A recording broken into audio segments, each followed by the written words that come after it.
báo NATO gửi quân tới Ukraine là hành động nguy hiểm.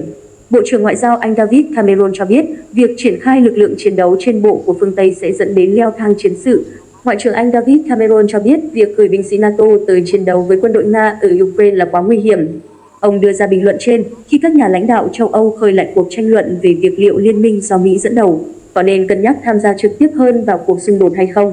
Phát biểu với Sky News hôm 3 tháng 5, ông Cameron nói rằng Vương quốc Anh phải tiếp tục cung cấp vũ khí cho Kiev và tập trung vào việc bổ sung kho vũ khí của chính mình như một ưu tiên quốc gia. Nhưng tôi sẽ không cử binh lính NATO đến quốc gia đó, Ukraine, vì tôi nghĩ đó có thể là một sự leo thang nguy hiểm, ông Cameron nói. Tôi nghĩ chúng tôi đã huấn luyện gần 60.000 binh sĩ Ukraine. Tuyên bố của Ngoại trưởng Anh được đưa ra sau khi Tổng thống Pháp Emmanuel Macron một lần nữa từ chối loại trừ khả năng triển khai binh sĩ NATO ở Ukraine. Ông nói với tờ Economist trong một cuộc phỏng vấn được công bố tuần này, chúng ta không được loại trừ bất cứ điều gì. Vì mục tiêu của chúng ta là Nga không bao giờ có thể giành chiến thắng ở Ukraine.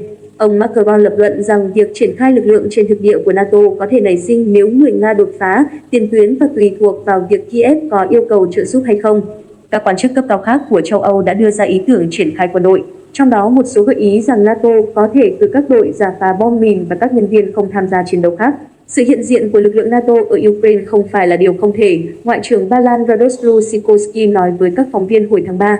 Tuy nhiên, một số nước NATO, bao gồm Hungary và Slovakia, đã kiên quyết phản đối hành động có thể gây leo thang hơn nữa.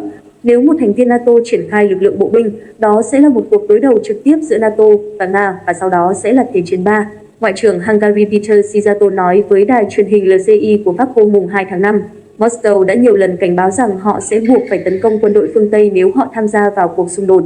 Người phát ngôn Bộ Ngoại giao Nga Maria Zakharova viết trên Telegram hôm 3 tháng 5 rằng lực lượng NATO sẽ không còn gì nếu họ được gửi đến tiền tuyến ở Ukraine.